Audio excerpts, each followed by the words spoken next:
We haven't heard a whole lot since D23 about the Phase 4 slate of Marvel films. Eternals is well underway in the Canary Islands, and Shang-Chi is getting ready to film. The set crews are actually already in Australia prepping for the start date, which is the end of this week. Since we talked about the Eternals in a recent video, let's round up all we know as of October 2019 about Shang-Chi. If you want to learn the history of Shang-Chi, check out the video I posted here, and the link is in the description as well. So fair warning, potential major spoilers here in this video. If you don't want to be spoiled, put this in your watch later queue. And before we begin, I also want to thank you, whether it's your first time here or you're back for more, for watching JL's Comics. Don't forget to subscribe. We upload content just like this every single week. So let's get into this video. Recently, reports came out that Marvel is casting additional villains for the Shang-Chi movie. We already have the real Mandarin, Shang-Chi's father, taking the place of the original, which was Fu Manchu. This Mandarin, the real Mandarin, a different Mandarin from Iron Man, is played by Tony Lewing. And Simu Liu is, of course, Shang-Chi. We also have Awkwafina announced during the summer. More on her in a moment. So what about the rest of the cast?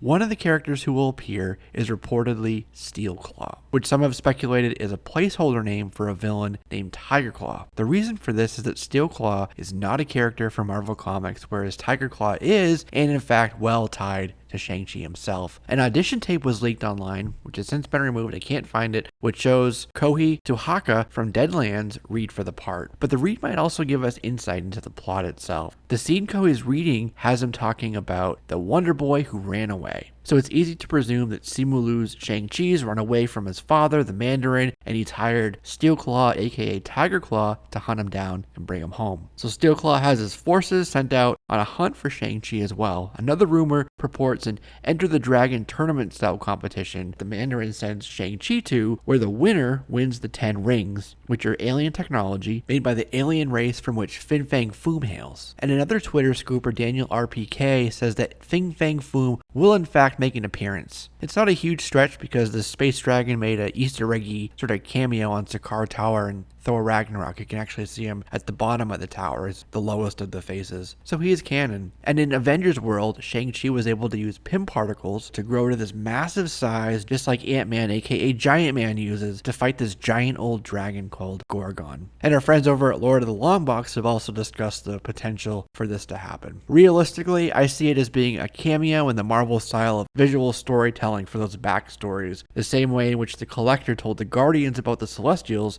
and the same way that Ego told Star-Lord about his past. We're still within the 2-year clause for the use of Iron Fist, so he won't appear, but it would have been cool to see him as another contestant. For that matter, like, Chung-Li, Frank Dukes, they'd be cool too. Although I know Bolo Young and Jean-Claude Van Damme are too old to reprise those roles, but that would never happen. According to MCU Cosmic, which is Jeremy Conrad, and commented on by another Twitter scooper, Charles Murphy, the studio is looking to include not just Tiger Claw, but also Razor Fist, Ghostmaker, and Moving Shadow. Murphy, making a guess, and it makes sense, says Shang-Chi will work his way through all these henchmen, all of them being agents of Sifan, Big Trouble in Little China style. So Razor Fist does have a history with Shang-Chi, but there have been multiple Razor Fists over the years, like William Young, Douglas Scott, even Marco San Antonio. It's unclear right now which one Cretin wants to use. There was a KGB officer during the height of the Soviet Union named Grigory Sovchenko, codenamed Ghostmaker, who came into conflict with Shang-Chi. He first appeared in 1982's Master of Kung Fu number 110. The Mandarin is going to be, of course, Shang-Chi's father. The Mandarin has other progeny. One of them is Moving Shadow. At one time, the Mandarin had ordered Moving Shadow to kill his own brother, Shang-Chi. Moving Shadow debuted in Shang-Chi Master of Kung Fu, a Marvel Max series from the early 2000s, and his other sibling is Fa Lo Sui, with the name Cursed Lotus. And while it's unconfirmed, this is the role that Awkwafina will play. Another rumor going around says that Shang-Chi somehow finds himself on the side of MI6 with agents Liko Wu and Clive Reston coming to Shang-Chi's side. Shang-Chi did actually have a long James Bondy sort of period in comic books, so this would actually align with the source material. It makes sense. And I've even heard that ex-Bond actor Pierce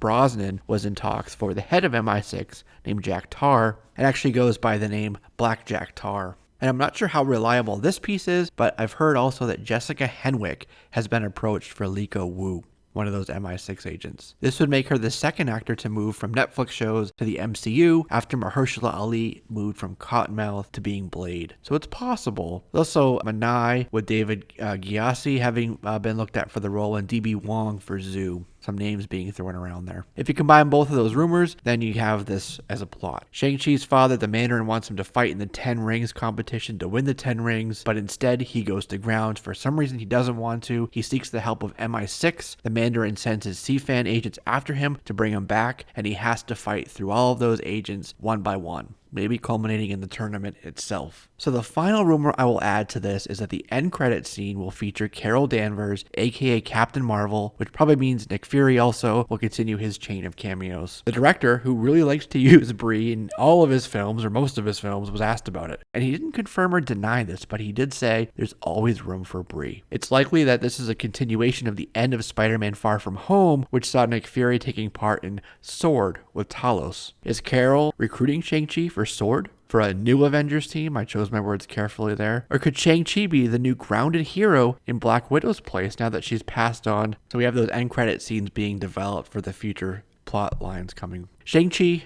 and the Legend of the Ten Rings is currently in pre-production, and the crew set up at Fox Studios Australia in Sydney for filming, which is set to begin November 1st. Although principal photography is set for January 2020, with it wrapping up in May 2020, and Cretton did say to Collider that the film wouldn't wrap till next year, so that makes sense. But the November thing is also confirmed because Simu Liu has actually been posting photos on Instagram from Australia, places like Bondi Beach and Sydney Harbour Bridge. And we have Bill Pope, by the way, who is the cinematographer on The Matrix, Alita, a few other fantastic films. He's been hired for this film. So here's the recipe you're going to get. Enter the Dragon, Big Trouble in Little China, Mortal Kombat, Kill Bill, Bloodsport, overlaid with the cinematography of The Matrix. It sounds amazing. The working title on this is Steamboat, which probably doesn't mean anything for the film, but HN Entertainment says that's actually a reference to Ricky the Dragon Steamboat. The movie is directed by Daniel Cretton, which I've said, from a script that was written by David Callahan. And Shang-Chi will be in theaters February 12th, 2021. But hey kids, that's all the time we have for today. As always, I look forward to your thoughts and comments down below, so feel free to subscribe as well and be a part of all of our videos new and old. Share this with your friends if you think they'll like it. I'm Jesse, this is JLS Comics, and I'll see you soon.